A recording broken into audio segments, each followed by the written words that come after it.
They say some ghosts walk on two legs, and that afternoon, one came riding into town wearing a sun-faded shawl, dust on her boots, and a locket she clutched like it might vanish if she let it go. She was maybe 17, maybe younger, thin, as a rail and quiet as snowfall. But when she walked into the post office and asked where to find Silas Ward, every head turned. Silas hadn't been asked for in years. Not since the fire. Not since the war took his brother, and something else took his reason to speak much. Folks said he lived up past the Cottonwood line, alone, didn't take visitors. But the girl didn't flinch. She nodded once, said thank you, then walked out like she already knew the way. Up the ridge, Silas was splitting wood. He still wore his brother's old coat, patched so many times it barely resembled a garment. His face had grown into its quiet beard, flecked with gray, jaw hard, eyes unreadable. When the girl stepped onto the edge of his land, he looked up slow, squinting like her shape didn't quite make sense against the light. "Can I help you?" he asked, voice gravel-low. She didn't answer, just stepped closer, pulled the locket from around her neck, and opened it without a word. He took one look at what was inside, and dropped the axe. Inside was a photograph, blackened at the edges, creased down the middle. It was of a woman, smiling soft, holding a baby wrapped in a red-stitched quilt. Silas staggered back like he'd been hit. He knew that photo, because he'd burned it himself. He pointed a shaking finger at the locket. "Where'd you get that?" The girl's eyes were dark and steady. "From my mother. She told me if anything ever happened, I was to come find you. She said you'd know what to do." Silas stepped forward, his voice hoarse. "What's your name?" She hesitated, then said it so soft he almost didn't catch it. May the name hit him like winter wind. He'd only heard it once, whispered by the woman he'd sent away for her own good, years ago, before the fire, before everything broke. Her name was Anna Mayfield, and she'd left him with nothing but silence. "I don't understand," he said. "Anna told me." The girl cut in. "She died last spring. Fever took her fast. I buried her myself. But she left this locket, and your name, that's all." Silas stared at her like he was trying to wake from a dream. "You say your name's May." She nodded. "I think I'm yours." The wind picked up through the trees, stirring the smoke from his chimney, carrying with it the smell of pine and something older like memory. Turned to ash. Silas didn't speak for a long while. He just looked at the girl, at the locket, at the photo he'd burned with shaking hands and bitter hope a decade ago.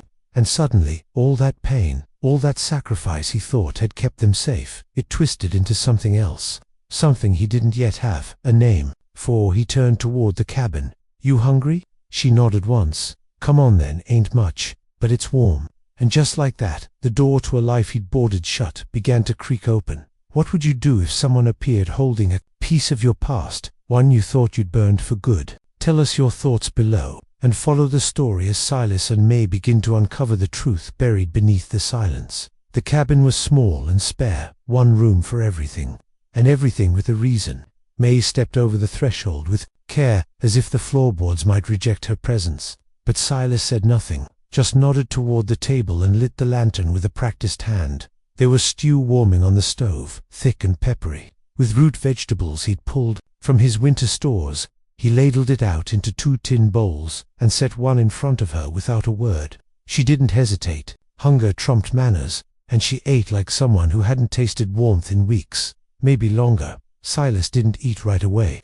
He watched her, studied her, the shape of her jaw, the way her hands curled around the spoon. There was something in her brow, something familiar and aching, a resemblance he didn't want to admit, but couldn't deny. "She ever talk about me?" he finally asked. May wiped her mouth and nodded. "Only once. She said you were kind, that you loved her. Once, that you were gone when it mattered." Silas looked down at his hands. "She's not wrong." He paused, his voice low. "I told her to leave. Thought I was protecting her. I had debts, enemies, things a man doesn't pass on." May tilted her head.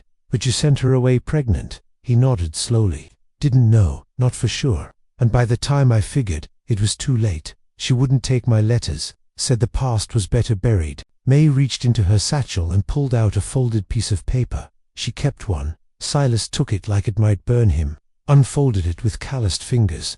It was his handwriting, shakier than he remembered. Words scrawled in desperation and guilt. "If you ever forgive me, I'll be up at the ridge. The door'll stay unlocked. He'd written that 10 years ago, and she'd carried it all this time. You look like her, he whispered. May glanced down. I don't feel like her. She was soft, gentle. I've had to be sharp. Her voice cracked, just barely. But I came, like she said, because I needed to know. Silas set the letter aside and leaned back. Know what? If you wanted me, she said plainly. Or if I was just some reminder you'd rather forget. The question sat between them like thunder, loud even in silence. He answered without looking away. I burned that photo because it hurt too much to keep, but I never stopped thinking about what could have been. Never stopped wondering if she was safe, if you were real. She looked at him, the locket still glinting against her collarbone. So what now? Silas took a deep breath, slow and full of something he hadn't let himself feel in years. Now we figure out if a man who's made peace with the past can still build something honest in what's left. May set her bowl aside and crossed her arms. I don't need saving. I just need a place to stand. He nodded. Then we'll start there. Outside, the wind stirred the pines.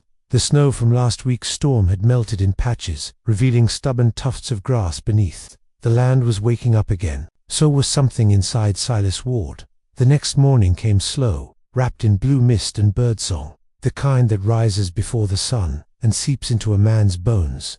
Silas had barely slept. He'd laid on the edge of the bedroll near the hearth, listening to May's breathing, soft, steady, the only proof that she hadn't vanished with the dark. She woke early, sat on the porch with a blanket around her shoulders, the locket clutched in one hand, her eyes fixed on something far beyond the ridge. Silas poured coffee into 2 tin cups and brought one out without a word. She took it, nodded thanks, and blew gently across the top. You always keep it that quiet out here? She asked after a while. He shrugged. Quiet's the only thing that ever stayed. She glanced at him, except the photo. He looked down at the cup in his hands. Yeah, that too.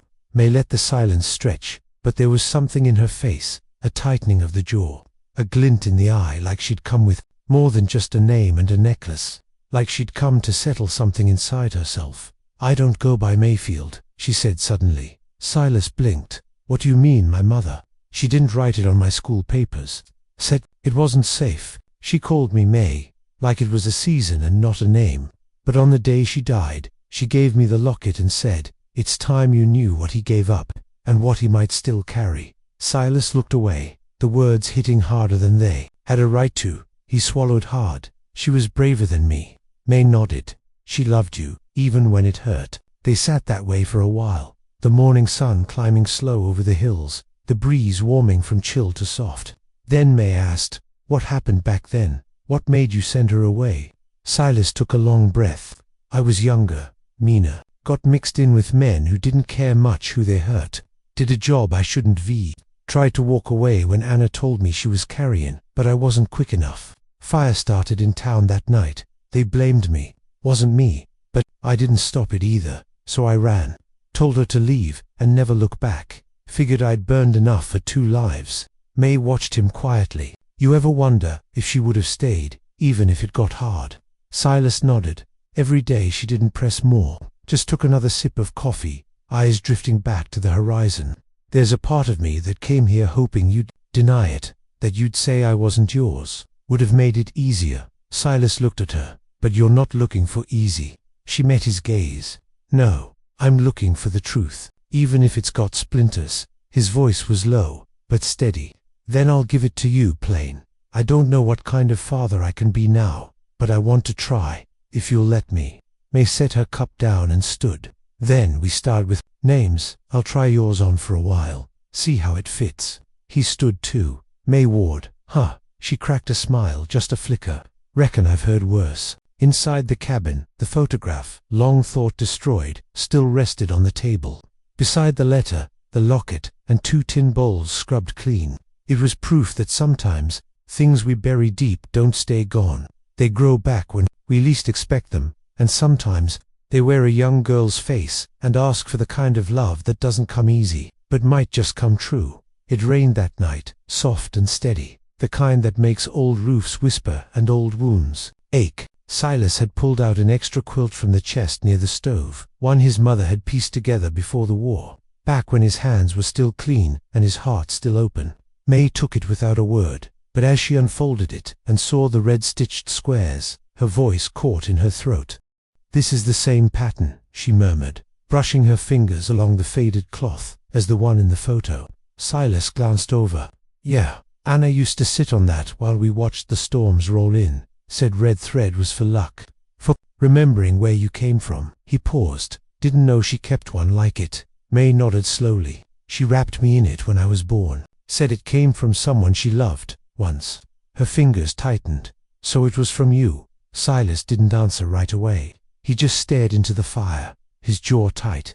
Then, softly, "We both gave her something to carry. One stayed, one left, and both of them ended up with you." May didn't look at him. "She never hated you, even when she should have." That hit deeper than any insult could have. He stood, restless, moved to the window where rain tapped like old regrets. "You've got questions, I know. I won't lie to you. But there's things I can't fix, May.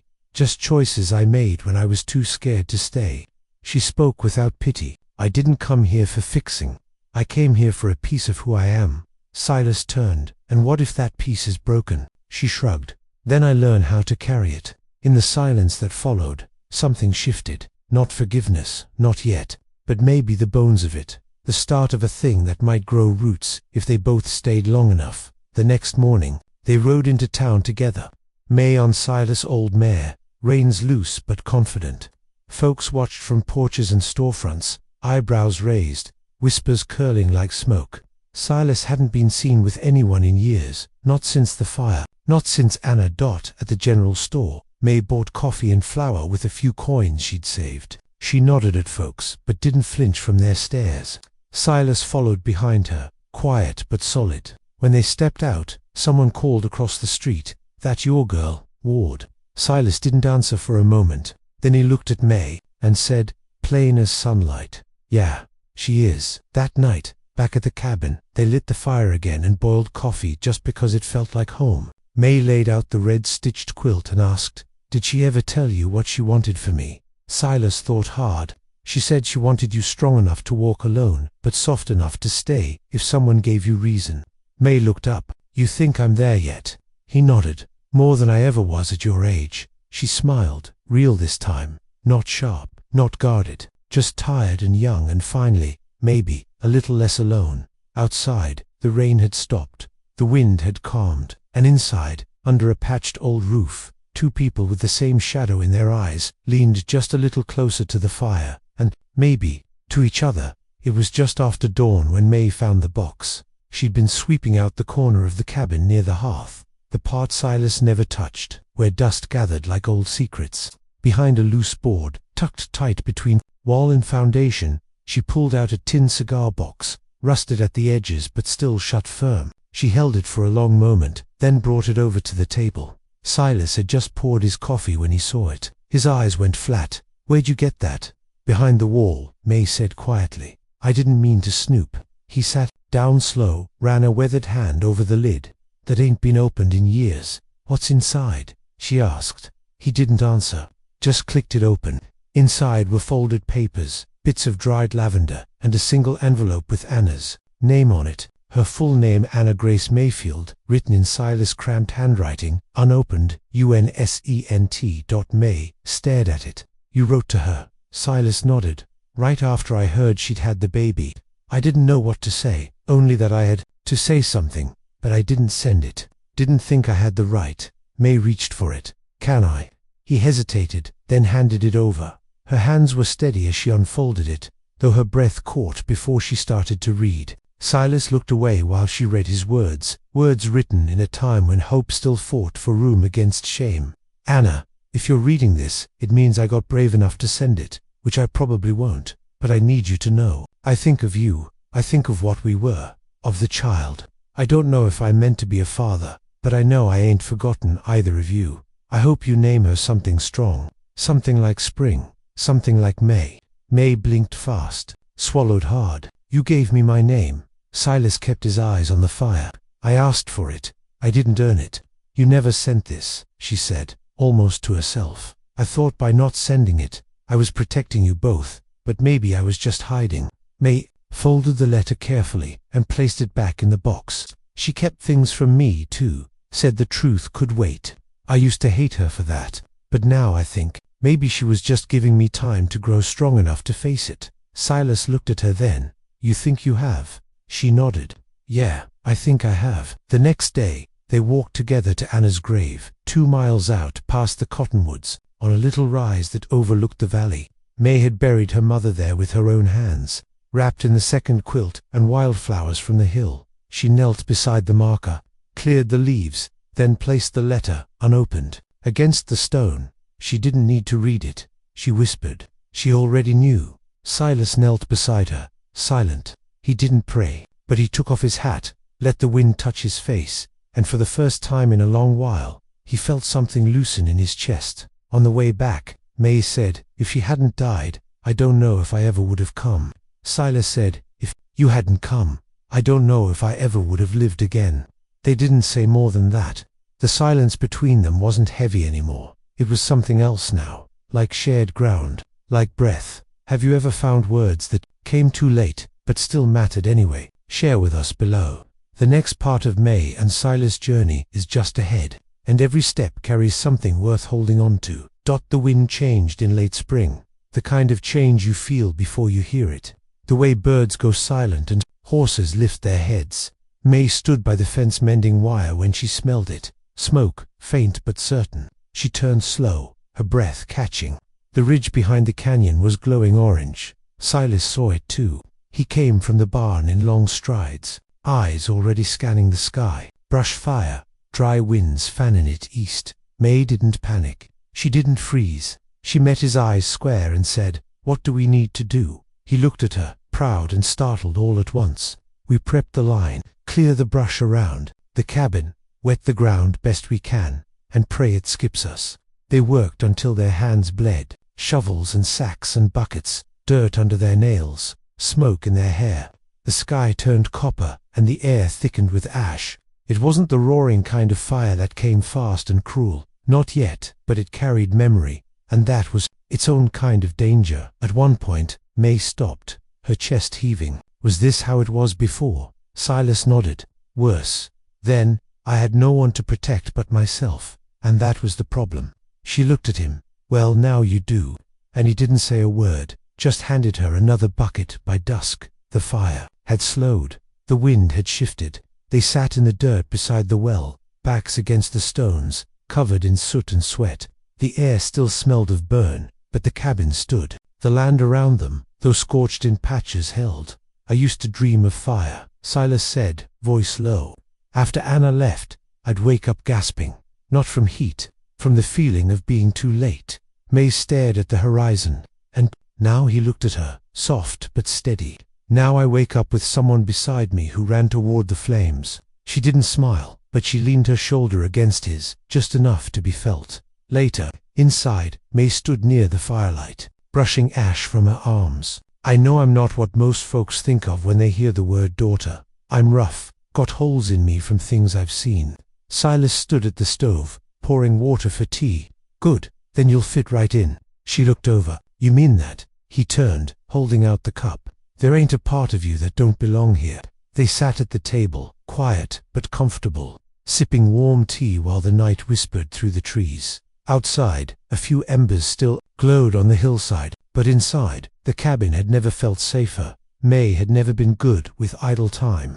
After the fire scare, the days slowed into something softer, not empty, but quiet in a way that let old thoughts rise like smoke from damp coals. She filled them with work, fixed the front gate, helped Silas oil the saddle leathers, started keeping a list by the window of what seeds might take to the soil once the weather held. But one afternoon, while sweeping out the root cellar, she found a wooden crate pushed behind some old cider jars. Inside, carefully wrapped in cloth, was a book, a ledger, names, dates, pages full of expenses and shipments and corners marked in pencil.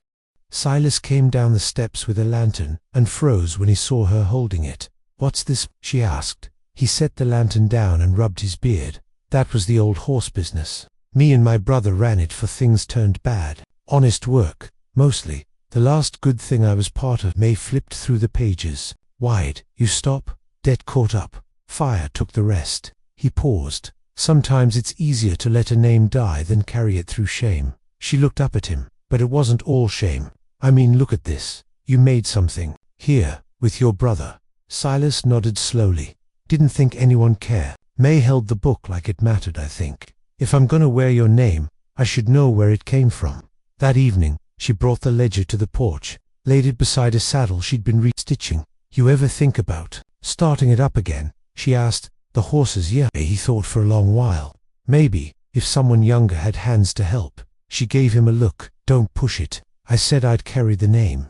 Didn't say I'd break my back. For it they both laughed, the kind of laugh that carried history in it, not just humor. Then May leaned back against the post and said, you know, back east, folks always asked what my name was. I'd say May, and they'd wait for the rest, the part I never had. Silas was quiet. But now, she continued, I think I'd like to try May Ward, just to see how it fits in a sentence. He nodded. Well, reckon it fits just fine. The next morning they rode into town, not for supplies this time, but for something else. At the post office, May stepped forward and signed for a parcel from Missouri, something Anna had ordered months before she died, a set of hardbound books, poetry, nature, essays.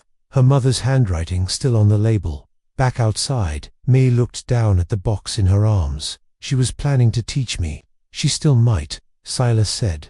They rode home slow, the sun golden and the horses quiet. The ridge behind them was green again, the char from the fire fading into memory. And when they passed the old split-rail fence, May reached out and ran her fingers along the wood, like she was starting to know it, like it was starting to know her back. It was late summer when the sound changed, not the wind, it still moved the trees in that lazy, honest way the pines had, not the birds, though they'd gotten bolder near the cabin, coming closer now that the land had healed. No, it was something deeper, the sound of boots on floorboards, the rustle of two chairs instead of one, laughter not loud, but real, and belonging, the sound of something once broken. Holding. May had started reading aloud in the evening's books her mother had sent for.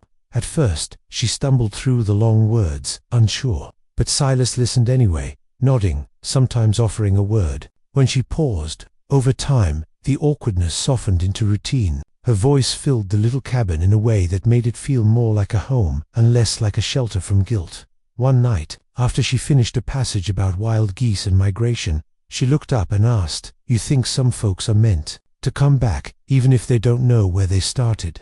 Silas thought for a moment. I think some folks carry pieces of places in them, even if they don't know where those pieces come from. May nodded. Then I think I was always meant to come here. The next morning, she found an old box of tools under the porch, a few hammers, dull blades, a tin of bent nails. She spent the day fixing the back gate, then the barn steps. When Silas offered to help, she grinned. Thought you said this place only needed quiet. He chuckled. Turns out it needed a voice. In town, people had started nodding to her. The store clerk remembered her name without asking. The blacksmith asked if she'd be around come winter, said he needed an extra hand if she wasn't scared of coal. She smiled, told him she'd think about it, but it was when the preacher stopped them in front of the mercantile that something shifted. You kin? He asked, gesturing between them. Silas paused, looked at May, let her answer. Yes, sir, she said, calm and steady. He's my father. The preacher tipped his hat. Well then, that's a fine thing. And it was. Maybe not perfect. Maybe not the kind of kinship written in blood and sealed in years. But it was earned. It was chosen. Back home, they sat on the porch, watching the sun slide behind the ridge. May handed him the locket. It's yours, really. Silas shook his head. No, it's ours. Let it stay with you. You're the one who carried it this far.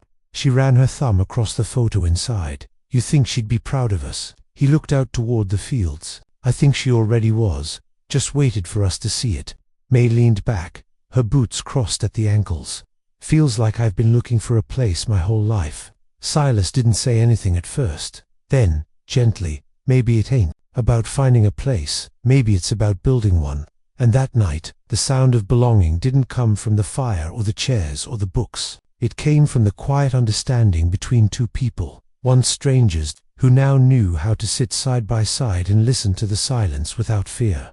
The first snow came early that year, light at first, just a dusting on the fence and porch roof, the kind that made everything look softer than it was. May stood out front as the flakes drifted down, her breath turning to clouds. She tilted her head to the sky, eyes closed, letting the cold kiss her face. And Silas, watching from the cabin door, felt a kind of ache he hadn't known he could still feel. Not pain, but something quieter, a longing that wasn't lonely anymore. "You like winter?" he asked, stepping out beside her.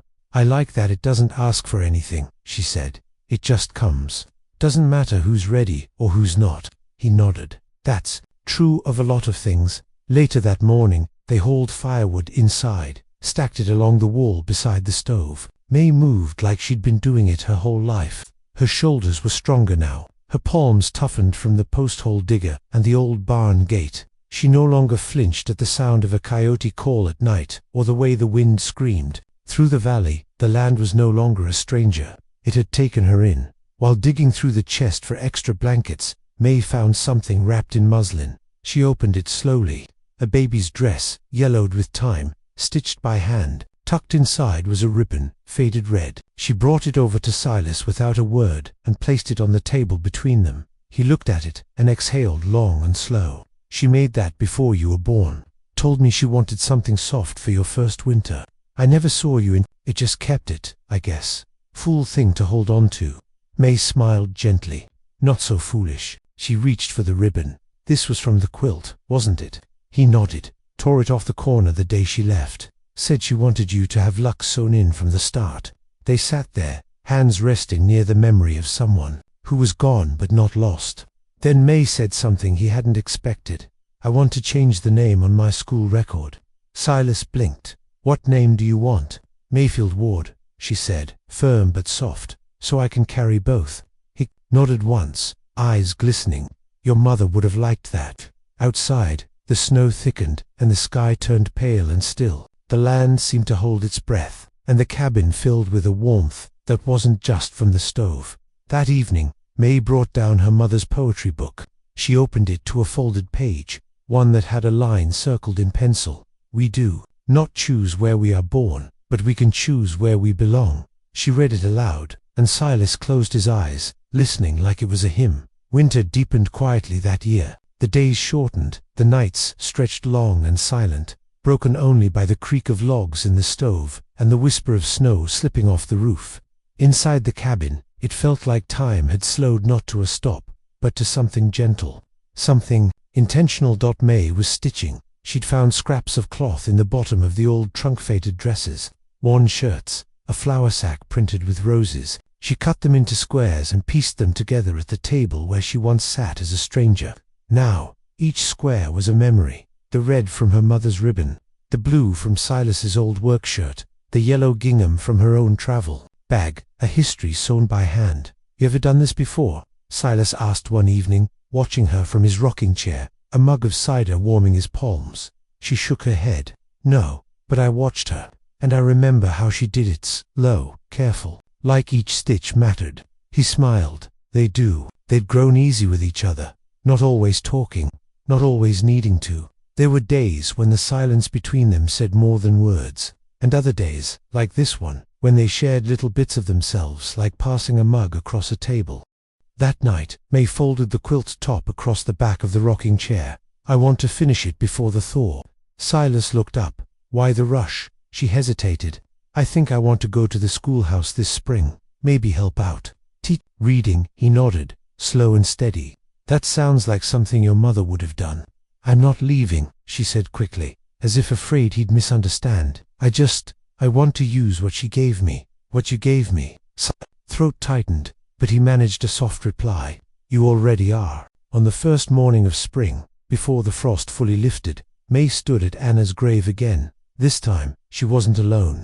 Silas stood beside her, hat in hand, while May gently laid the finished quilt across the marker. "She's warm now," May whispered, "and we're all right." They stood like that for a long time, no words, just peace. When they returned home, Silas handed her a wooden box, the same cigar tin, now polished and clean. Inside were the old letter, the locket, and a new folded paper. She opened it. "Property deed, transferred to Mayfield, effective immediately." She looked up, stunned. "You're giving me the land?" "I'm giving you what already belongs to you," he said. "Not just the dirt, but the story, so you can carry it forward, or change it." She didn't cry, not then. She just stepped forward, and for the first time, hugged him like someone who'd stopped reaching and finally started holding. That evening, the sky flared with the pink light of early spring. Horses nickered in the paddock, and the cabin glowed like a lantern lit from within. Inside, the table was set for two. A fire crackled, and above it, the new quilt hung on the wall stitched from old stories, carried by two hands that never let go of what mattered most: belonging. "Thank you for walking this journey with May and Silas. If this story stirred something in you, maybe a memory, maybe a hope, we'd love to hear it. Drop your thoughts below. Subscribe to follow more heartfelt Western tales like this. Tell us, what does home mean to you?